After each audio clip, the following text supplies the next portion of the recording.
Hello and welcome to another automatch 1v1. Now, before I introduce everyone, I just want to point out in Rota Tunis, it's pretty optimal to capture the first fuel point with your first squad, bring in your second squad to get the strategic point, and then you're kind of leapfrogging the way up to the respective fuel point on your side. And then your third squad probably wants to look at capturing the other side, applying some pressure and getting some vision. So with that out of the way, this is a 1v1 between Anuki, that's me, commanding the US forces, and a big thank you to my opponent, Icekill, who's leading the Deutsches Afrika Korps. Now, that's a name that strikes cold into your enemy's heart. I do like that name. There are some interesting things that I want to highlight in this video. Regarding the matchup, I've heard some folks are having issues with the Afrika Korps based on Reddit, based on Discord and hearsay. The problem seems to largely stem from dealing with vehicles, and I hope this rather informal video will help you quell such threats in the future. So I have an engineer squad out, and you may notice that I like to spend some time building sandbags whilst I'm capturing points, especially in locations where I feel that the sandbags are going to benefit me more. You can kind of build about 3 sandbag chunks just before you capture the point. There will be a whole video on sandbags sometime after the game's release. So I'm getting my rifleman squad out here. You will hear me say this a lot in these stress test videos. My objective in this game is to focus on developing my infantry skills. It's not to win the game, although I am trying to do that. In fact, if you suffer from anxiety when playing 1v1s, then a small tip I can offer is to go into the games expecting to lose. Expect to get absolutely demolished. I had to get past this anxiety barrier too. A good commander is not determined by how they win, but rather how they take a loss. Enjoy your losses and you'll be a fantastic and happy player compared to the commander who gets really angry at losing. They'll get enraged when a single squaddy gets killed because they've placed such a high expectation on winning. So here, the Afrika Korps, which I'll be calling DAK, by the way, just easier on the tongue, they went straight for my cutoff point. There's nothing to cut off, though, because, aha! I've adjusted my capture order to reflect the times. Many players tried this strategy, and I instead focused on extending my reach up to the territories along the southern border before trying to move north. I was teaching a few people how to play Company of Heroes 3 during the stress test, and when this happened in their games, my advice is to stay calm. Yes, it might be annoying, but for the enemy commander to focus on a single strategic cutoff point early in the game on your side of the map, they are undoubtedly neglecting other areas on the map. Focus those neglected areas, and their push will have been for nothing. So I'm sending my Pathfinders into heavy cover to provide long-range support for my engineers. Just really want to try and get that fuel point as soon as I can. Whilst I get the feeling my opponent Icekill is unhappy with me just going elsewhere. They look for a fight. I've got 2 rifle squads in close proximity. I am more than not unhappy to oblige. This one's simple. I have more soldiers. I win. Brutal. I mentioned that I sent my Pathfinders to give covering fire to my engineers because I really want that fuel point. I know I stopped capping the fuel point. That is deliberate. To some degree, early on in the game, you are going to have to make a choice to stop capping, to put up a fight. If you don't put up a fight, all that happens is you take the point and then you get forced away from the battlefield, your squads get injured, and you don't necessarily get them recovered straight away because you don't have medics, and then the next fight they take is even more problematic. But now we have a problem here, and this is the problem that I wanted to highlight. Flamethrowers in a half-track. Don't worry, stay calm. Now, I did forget to actually get the Pathfinders at the start because I wasn't sure if I was going to go airborne or not, but ignoring that, bullets are hurting that half-track, and you want to get it kind of halfway and then chuck a sticky grenade on it. You will destroy it that way. My opponent is inflicting losses on my rifleman, chasing really far up with it, way too daringly. That's fine because my rifleman can just multiply back at base. That half track is not being reinforced. It's dead. That's 260 manpower just thrown away. And I don't even think that 260 manpower's worth of losses was even inflicted on my riflemen. So here is where... Well, it's not mind games, but I'm thinking about my opponent. They've tried to cut me off in the early game, and whilst that isn't cheese, I will give it one cheese strike. They then got into a half track with a flamethrower. That's cheese strike number 2. So I'm thinking that maybe they're reliant on these things. I'm thinking that playing broadly across the map with infantry might overwhelm them.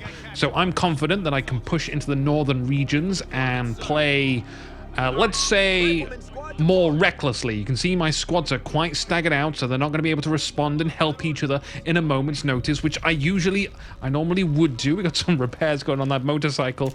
I'm not sure if the motorcycle is going to be too tremendously helpful here, but yeah, I want to play recklessly, try and stagger my opponent's concentration. I feel almost very mean in doing it, but I'm just talking about this to hopefully give you some insight and make you super pumped for what Company of Heroes is all about. I love thinking about my opponent in this way and what they're capable of, what their strengths and weaknesses are, and trying to exploit them whilst, balancing my own strengths and weaknesses, which I don't want to talk to you about my weaknesses because you'll use it against me, but I definitely have them. I have lots of them. Out of interest, if you were playing as the DAK in this game, it's really crucial that you combine your Panzer Grenadiers with that half track, as they get bonuses for doing so. So you want infantry in the front, preferably in cover, half track providing covering fire at the back. You keep it as far away as possible. Don't put it in any danger, but try and have it firing, adding some damage. Once again, just outnumbering my opponent with rifles.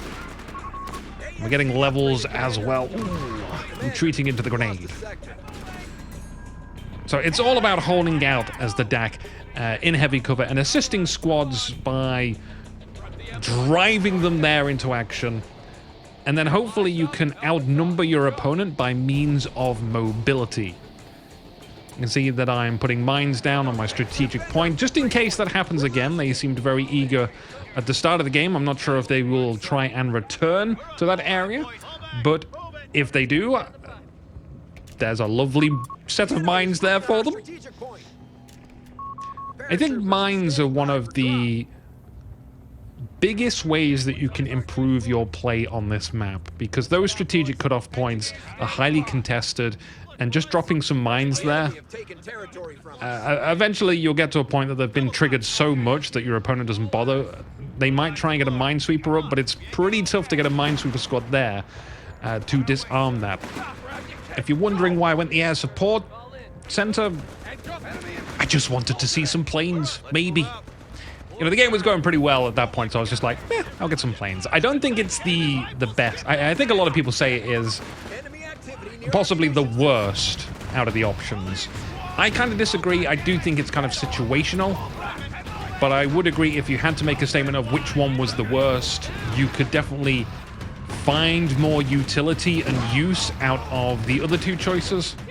You can see my opponent now is doing some interesting advances. They're kind of getting themselves surrounded, trying to go for my fuel outside of the base, whilst there's other fights going on.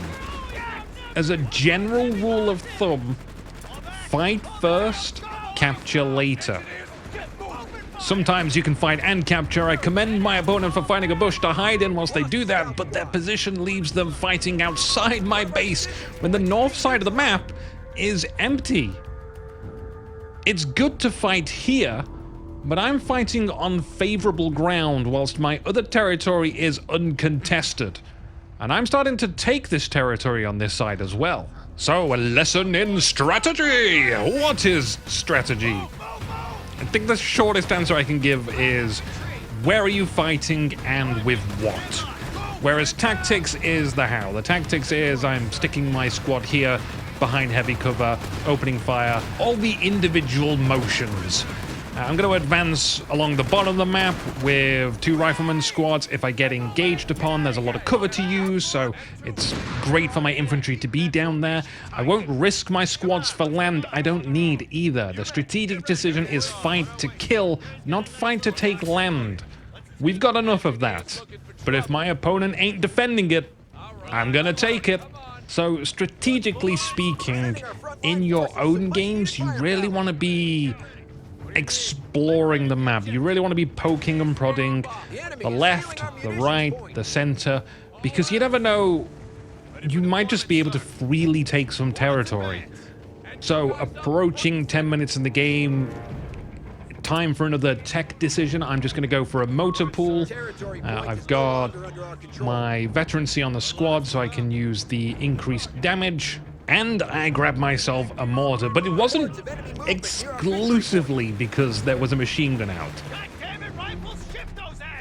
The thing is, I kind of foresee in my mind that the mortar will be really annoying. And I can totally see that my opponent might just gun straight for the mortar. Putting themselves in a vulnerable position, I can retreat the mortar squad, they'll be fine, they'll get out alive. But then whoever came to strike down the mortar team would be surrounded by infantry. So I've got to keep that mortar team surrounded by infantry. I'm just bombing the hell out of wherever that machine gun thing is I last saw, and continuing to apply pressure up on this far left southern side of the map. We got the bars upgrade as well, so I'm going to be shredding their infantry now. More and more vehicles are arriving. There's a flak, there's another 250, but it's just not really a massive concern. There's multiple answers available to us, from just stockpiling sticky grenades, which would be the really, caveman approach of doing this one. But we could wait for a Greyhound. That would be very, very destructive. But I'm thinking to myself, this is kind of a nice opportunity to get some AT gun practice. This absolutely is not the situation I feel for an AT gun to be arriving on the field, but like I say, practice is practice. This seemed like a good opportunity to do so. I was debating that, maybe I do need to get the paratroopers with Zooks and use the airborne reinforcements. That would make my life a lot easier dealing with that flak Verling. And once that was down, there would be nothing that can stop me. It'd be kind of costly to do, but like I say, once that's out of the way, nothing that can stop me. So I try and do something special and think, maybe I can get like a really good looking play here against smokes on either side of the flak Verling. Love that the plane is going down here, but not before dropping that AT gun for me. So surrounded by smokes, I was hoping it was going to stay there, but it drives through the smokes. Sticky grenade goes off, and then I realized that I wouldn't even be able to use the AT gun. It can't fire through the smoke. In my excitement of having a cinematic play experience, I thought that would make a great clip. I completely forgot gameplay. So I reevaluate the situation, get some squads moving down to the south again because we're just all blobbed up in the north now. I realize I've not even captured this place. This munitions has just been left completely uncapped the entire game. Out of frustration, I just sent some paratroopers there. I was like, yeah, go capture that now. Whilst we move up the AT gun, need to grab some vision on the vehicle. Doesn't seem like Ice Kill noticed. Oh my god, the language on those riflemen! Feeling threatened, Ice Kill moves the flak Verling away, leaving the squad behind, entirely surrounded in open ground on that open road. With very, very little resistance, my squads can just move up and take the territory rather quickly. So overall, it wasn't too much of a disruption. Another 250, grabbing a sticky bomb on that one. Half health, gonna die to the sticky.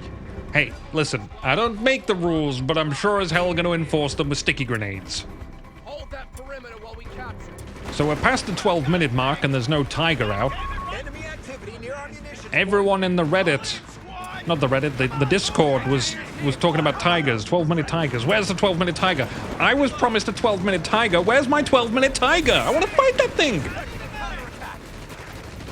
Instead, I have to deal with this lunacy of infantry in my way.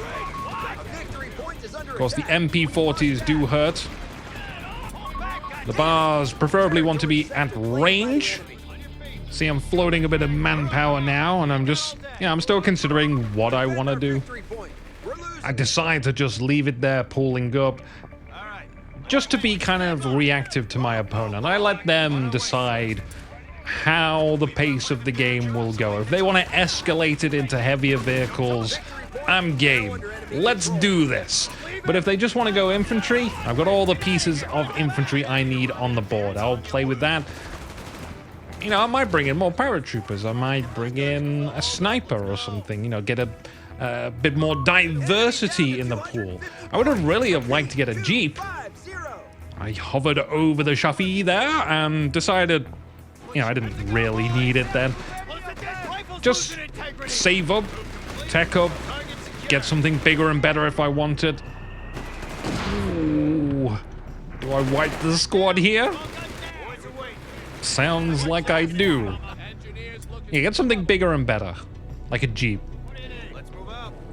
I really wish I experimented more with a Jeep. I love what they've done with the veterancy and making it a scout vehicle that also improves the rate of fire of nearby riflemen.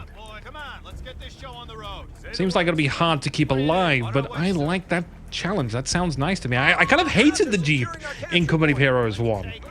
And then those kind of light vehicles practically didn't exist in Company of Heroes 2, which was very sad.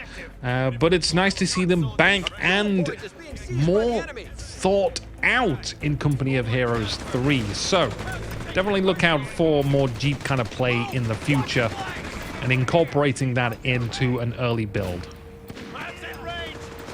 So, suppression and grenade. Classic combo. We maintain our doctrine of a super awesome defense is a mega ultra offense with mines. I see a howitzer tank, so I think, okay, now it's time for a Shafi. Now, had I teched up earlier, I'm not sure I would have had enough fuel to get a Sherman out. So I just go for the, you know, a Shafi is going to be more than adequate to deal with that. It's not going to be threatened by it at all. Trying to lure my opponent over the mines. Come on. Did they end up blowing my mines up with grenades? Recon away. At this point, I'm really nosy. I just want to know what's going on. Get that AT gun into position. Start positioning my infantry on this side of the map, because I know that there's going to be kind of a significant engagement here. Like, I need to take out 2 vehicles. Got to make sure I've got my infantry supporting my AT gun. Gets a great shot off. The Shafi is going to finish that up with ease, or a sticky grenade's going to do it. Need to get more infantry around here. We've got the engineers just off to the side, but that's hardly adequate supportive fire. AT gun gets knocked out. That's acceptable. Shafi will win what's left, or else be fatally demoted. I don't even want the AT gun anymore. I'm done with that. We just crushed all of the vehicle threats for the low cost of things I don't even care about. We do have to retreat a little bit now, though. I just don't have the infantry in place. I've got idle infantry all over there. I'm bringing in some more fresh paratroopers, which I don't think I've seen enough action in this game. So paratroopers in the front. Shafi just, you know, firing for effect. We've also got the reinforcements dropping down as well. Machine gun in place. It's a goddamn castle. That's what that is. It's so fortified now. Losing that flak Verling in what I could only describe as going boldly where no flak Verling has gone before allowed my airborne reinforcements ability to really conquer these lands. Literally just dumped manpower out of the sky. All that stockpiled manpower just kicked it out of the door of a plane and said, hey, this is mine. And there's not much victory points left to tick down, and a triple cap in effect. So it's just a small wait for victory. With that time that we have left, I'll do the outro. If you enjoyed this video, or maybe you learned something and would like to see more of these types of videos, please let me know in the comments, because I'm not sure. I'd really like to teach people this glorious game so they can go out there and have fun, epic, legendary battles too. And if that sounds like a jolly good time, then zip on over to discord.me/Ironcast. And look out for Company of Heroes 3 casts on this channel in the future. Don't bother subscribing. Write the URL on a sticky note and put it on your wall and just check every morning. I don't upload that regularly, but, well, you know, I could do. My name's Bean Anuki. It will remain Anuki. I will see you next time.